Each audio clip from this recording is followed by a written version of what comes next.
Hey guys, it's Jackie with Wild Oak Designs. If you're watching this video, that means that you have probably purchased one of my inlay earring designs. And first, I just want to say thank you so much. I appreciate it.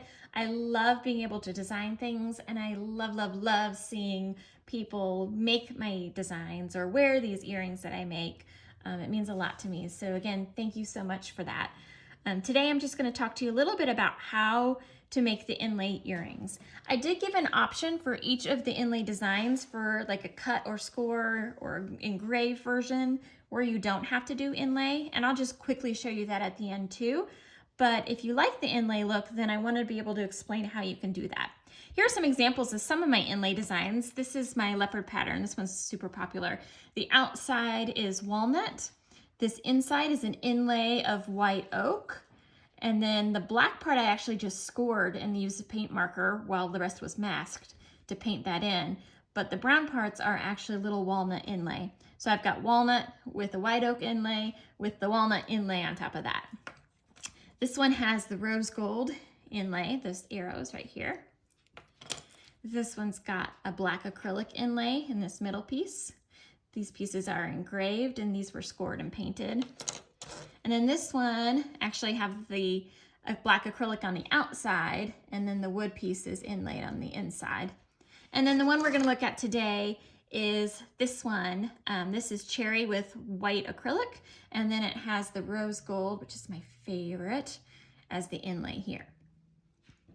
Now, when you're trying to do inlay, you can't just cut the pieces and expect them to fit together perfectly, and that's because of something that we call kerf. I'm going to give you just a quick overview of what kerf is. I'm a visual person, so I like to show things visually in large scale to give you an idea. I cut two pieces of plywood. Both of them were exactly 3 inches long. I even measured them up next to each other, and they were exactly the same size. Then I took one of those pieces and I cut it in half. Now, if I put those two halves together, we would think that it makes a hole, right? Because 2 halves always makes a hole. But when I line it up, you'll notice this one is no longer 3 inches. And that's because of kerf. My saw blade is actually 1/8 of an inch thick. And when I cut down on the board, the saw blade cut away that area of the wood. That's what became sawdust. Sorry, my cats are jumping up here. And that's my kerf. The 1/8 of an inch is my kerf here. That's the amount that cut away. So this block right here, if I glued it back together, it would no longer be those 3 inches. It would be 2 inches and 7/8. Same thing happens with our laser, only it happens on a much smaller scale. But when we're cutting something with our laser, it's cutting away some of that material as the laser beam goes over it. And that's the kerf that we have to deal with our designs. Now, some people will say, general rule of thumb, you can use 0.01 as your kerf, and that's great. That work for a lot of machines, but every laser has its own unique kerf. And if you want to get that perfect fit, then it's important to figure out how to find out what your laser's kerf is. So I'm just going to give you a quick run through if you are interested in finding out your laser's kerf. What I did was I used my software and I designed a square that was perfect, 1 inch by 1 inch. I cut it out and then I used my calipers to measure it. And of course, it's no longer 1 inch because of kerf, because that part that got cut away from the laser beam. So when I measured this, it was actually 0.9915. And if you subtract that from 1, then that tells me it's 0.0085. Now, of course, that's cut away from both the top and the bottom. Connected, that equals that 0.0085. But all of my shapes that I'm cutting out are closed shapes. So I use 0.0085 when I'm trying to figure out what to size my pieces at. So for this design, what I did is I cut the 2 top and bottom pieces when you open up the file, and the steps that I'm going through now work for all of the different designs. So even if it's not this earring that you purchased, you would be doing the same thing for whichever earring file you got.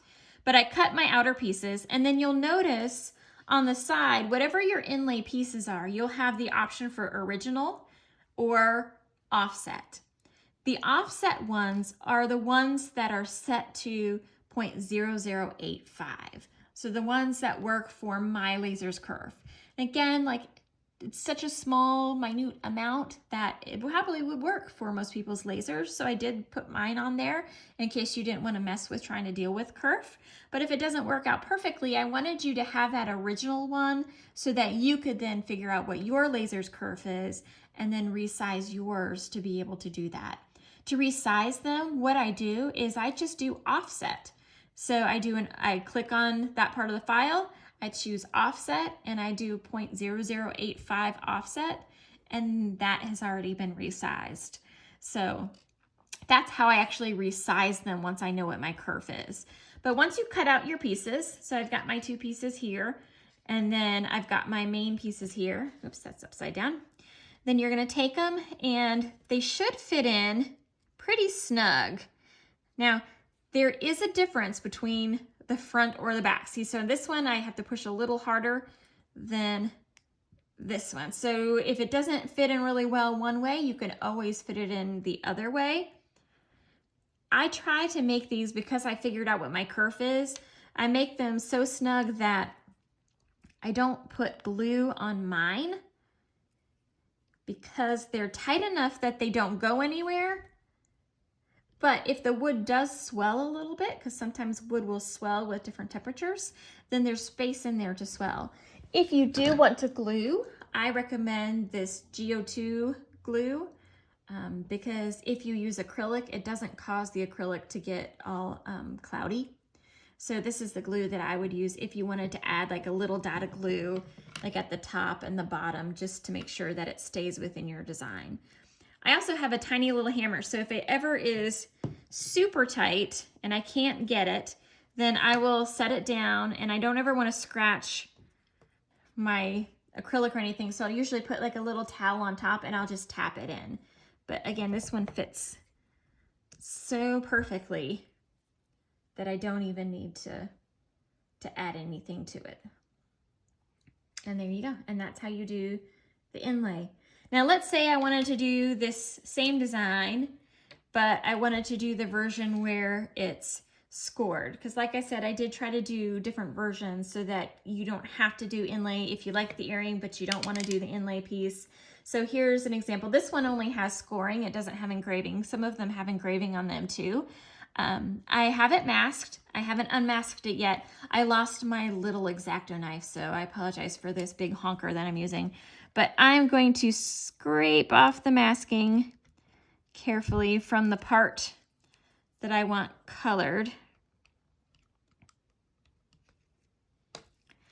And then I'm going to use these paint markers. These are my favorite paint markers, this brand. I get these extra fine point ones, especially for earrings, because I could do such tiny details. I mean, look at these.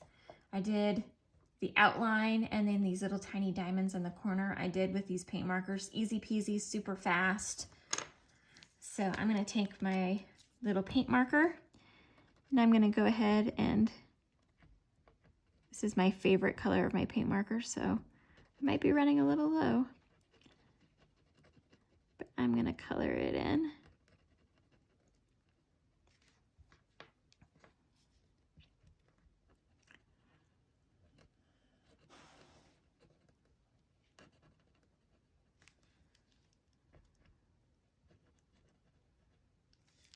All right, and then I'm gonna pretend it's dry. Normally I would give it a little bit of time to dry before I paint the masking off the rest of it, but I'm gonna go ahead and pull that off.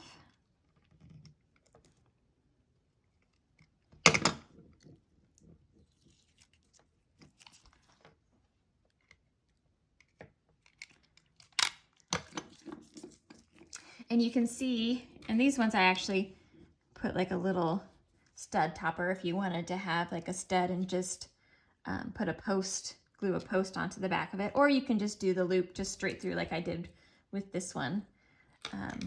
But that's how you can get the same effect just by doing the scoring instead of actually having to do the inlay. So it really is up to you what style you like. One thing to keep in mind is that if you're doing the scoring, then you won't have it on both sides unless you score it on both sides. So if this was in my laser and I had cut and scored it, what I would do is I would hold my material sturdy because I don't want to lose a placement. I usually will use a piece of Gorilla Tape to touch this to lift it out without moving the actual piece of wood.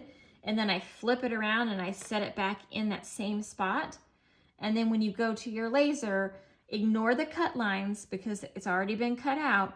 Just run the score lines and then you'll get the design on the back as well. So it'll be two-sided. So even if you don't do the inlay, you still can have the two-sided look. Just make sure that you flip and then do the scoring or engraving on the back as well. And then you'll get the same outcome for this one. I actually made a little bit smaller just to show you, but same outcome, just different process and how you want to do it. So I hope that helps you. If you have any questions, please feel free to reach out to me. I'm happy to help. You can reach out to me through Etsy, or I'm Wild Oak Designs on Facebook and also on Instagram. On Instagram, it's wild_oak_designs. And if you make any of them and you love them, please tag me and post them. I would love to see it. Thanks so much, guys. Bye.